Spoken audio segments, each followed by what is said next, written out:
Bonjour chers élèves de seconde. Dans cette vidéo, nous vous proposons de découvrir la leçon de la classe de seconde S sur les polynômes. Alors, quels vont être les objectifs de cette leçon, c'est-à-dire ce que tu dois être capable de faire après avoir suivi cette leçon? Eh bien, premièrement, ça va être d'être capable d'identifier un polynôme, de connaître les notions de coefficient et de degré. Deuxièmement, tu dois pouvoir vérifier qu'un nombre rationnel est racine d'un polynôme. Troisièmement, tu dois savoir factoriser un polynôme de degré supérieur strictement à 2, c'est-à-dire à partir du degré 3, par l'une des méthodes suivantes. Méthode d'identification, méthode de Horner ou méthode de division euclidienne. Tu devras aussi savoir diviser un polynôme par x moins a. Tu devras être capable de reconnaître une fraction rationnelle. Tu devras être capable d'établir la condition d'existence d'une fraction rationnelle. Tu devras être capable de simplifier une fraction rationnelle. Tu devras aussi savoir trouver les zéros d'une fraction rationnelle. Et enfin, tu devras être capable d'étudier le signe d'une fraction rationnelle. Alors tout cela, c'est vraiment les objectifs de cette leçon. Et tu les découvriras au fur et à mesure des vidéos qui vont porter sur ce thème.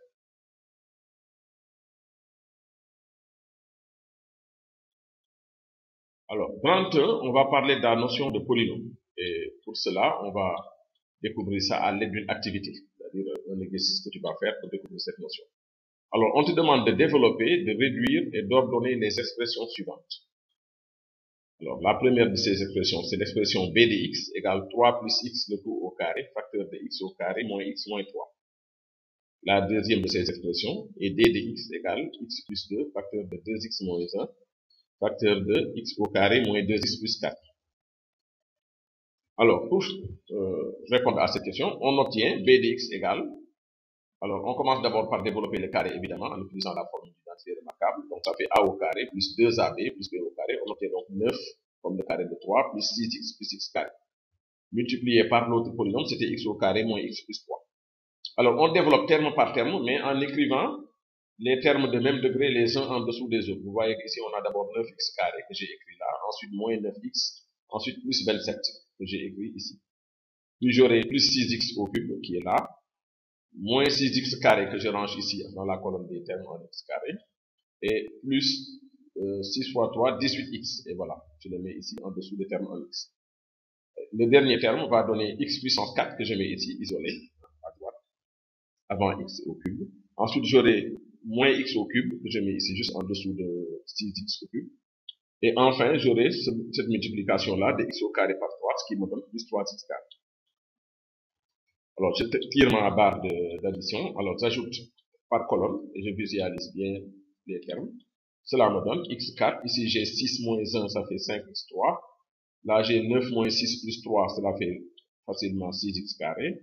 Moins 9 plus 18, cela fait 9x. Et enfin, j'abaisse le 27 parce qu'il n'y a pas d'autre terme de constant. Alors, donc, après développement, réduction et ordonnement, on obtient donc ce polynôme-là, enfin, cette expression-là qu'on va appeler polynôme.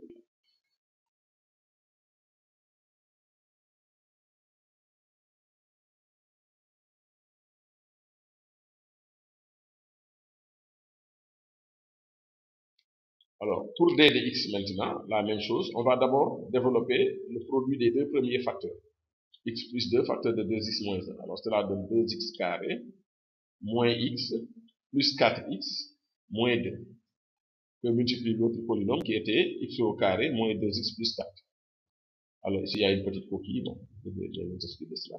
Alors, ça donne maintenant, on simplifie d'abord les termes en x dans la première parenthèse, cela donne 2x carré plus 3x moins 2, que multiplie x carré moins 2x plus 4.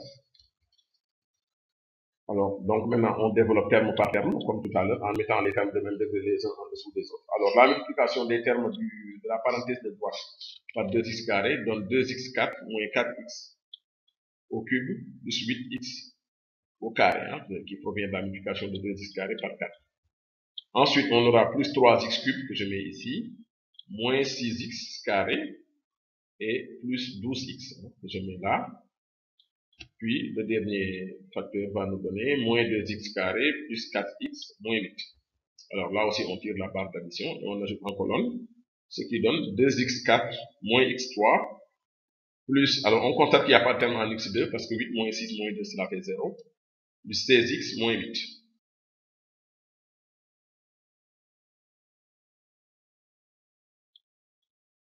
Alors, maintenant, qu'est-ce qu'on a appris dans cette activité? On avait deux expressions bdx et ddx, et après les avoir réduits et ordonnés, on obtient ces termes-là. Alors, définition et vocabulaire, soit n un entier naturel non nul, et on considère n plus un entier, n plus un réel fixé, a indice n moins 1, etc., a indice n moins 2, après on ira jusqu'à a indice 1 et a indice 0. Alors, on appelle alors polynôme toute expression de la forme p de x égale a indice n x puissance n, plus a indice n moins 1 x puissance n moins 1, plus etc., plus a indice 1 x plus a 0. Autrement dit, toute expression de la même forme que les expressions b de x et d de x qu'on vient de voir. Donc, une somme de termes de la forme 1 réel multipliée par une puissance de x. Alors, x, dans cette écriture-là, est appelé la variable. Les réels, maintenant, qui sont multipliés par les puissances de x, ce sont des réels constants qui ne dépendent pas de x, sont appelés coefficients du polynôme. Alors, par abus de notation, un polynôme, normalement, on devrait écrire p de x, mais souvent, on écrit p seulement, on dit le polynôme p. Mais sous-entendu, ça dépend de x. Bon, en fait, x est une lettre habituelle. On pourrait aussi utiliser une autre lettre pour désigner la variable, mais souvent, l'usage a consacré l'utilisation de x. C'est vraiment la lettre qu'on utilise le plus souvent. Donc, des fois, on nomme les x, on dit juste le polynôme p pour désigner une expression de ce genre. Alors, chacun des termes maintenant qui constituent le polynôme, puisque le polynôme, on vient d'expliquer, c'est une somme de termes de ce genre, eh bien, chacun de ces termes, la forme donc a indice x à la puissance i, est appelé un monôme.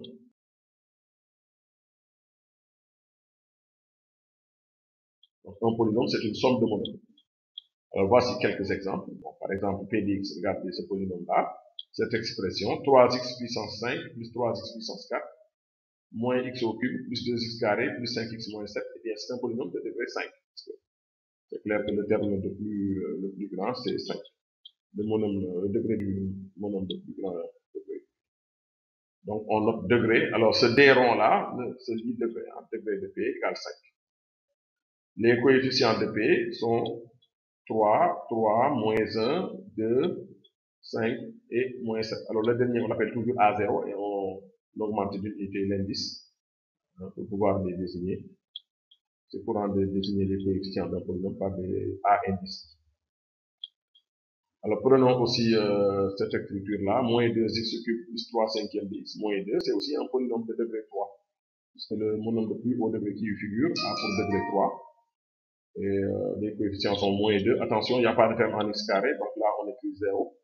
Le terme en x a pour coefficient 3 cinquième et le terme constant vaut.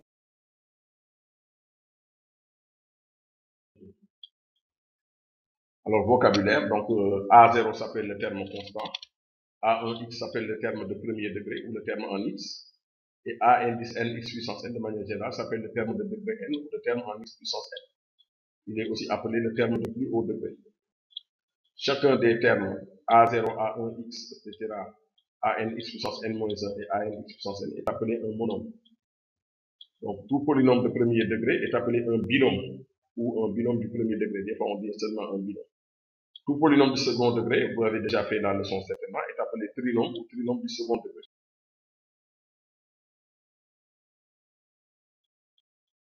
Alors, quelques remarques ici. Si A0 égale A1, tous les coefficients sont nuls, le polynôme est appelé le polynôme nul.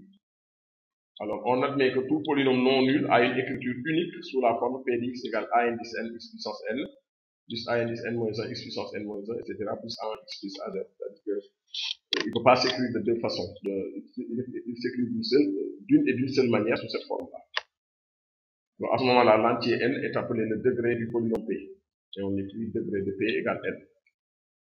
Alors, par convention, on décide que le polynôme nul n'a pas de degré. C'est ce que ça veut dire. Un degré serait contradictoire. On pourrait l'écrire.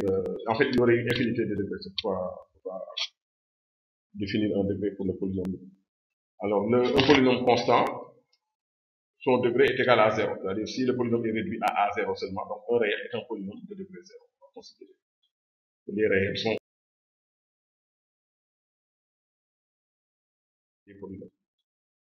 Alors, nous allons proposer maintenant, pour vérifier votre connaissance sur ce thème-là, de déterminer le degré de chacun des polynômes ci-dessus.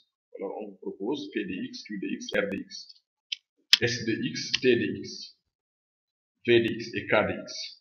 Alors, vous pouvez faire la pause sur cette vidéo et chercher ça vous-même avant de regarder les réponses. Mais les voilà. Alors, on obtient facilement que le degré de P, c'est 4. C'est clair que le plus haut degré qui figure, des monomes qui figurent là-dedans, c'est 4. Alors, le degré de Q, pour Q, maintenant, on a degré de Q égale 7, parce que, attention, c'est x7 le terme de plus haut degré. Les monomes sont rangés cette fois-ci dans l'ordre décroissant. Alors, pour degré de R, on voit qu'en multipliant, le terme de plus haut degré va provenir de cette multiplication-là de x par x. Donc, le degré c'est 2, donc c'est pas la peine de développer forcément R de x. Alors, pour S de x aussi, à vue d'œil, le degré c'est 3. Pour T de x, le degré c'est 6. Attention, il faut bien regarder tous les termes. Hein. Ne pas regarder juste le premier terme à gauche, on voit qu'il y a un terme de plus haut degré ici, c'est x à la puissance 6. Pour V, le degré c'est 4. Hein. C'est clair que le plus haut degré va provenir de la multiplication du terme 2x et du terme 2x au cube, ce qui va donner 4x puissance 4. Et enfin, pour K de x, le degré, alors tout le monde connaît, j'espère, l'identité remarquable a moins b de tout au cube, donc on aura ici x cube, mais il y aura un moins x cube ici, donc le terme en x cube va disparaître. Après, on aura moins 3 a carré b, donc on aura un terme en x carré, donc le terme ce sera 2, donc le terme en x cube va simplifier. Il est donc inutile de développer. Bien, c'est la fin de cette première vidéo. Nous vous donnons rendez-vous dans la vidéo suivante pour suivre la suite de cette leçon que j'espère vous juger intéressante.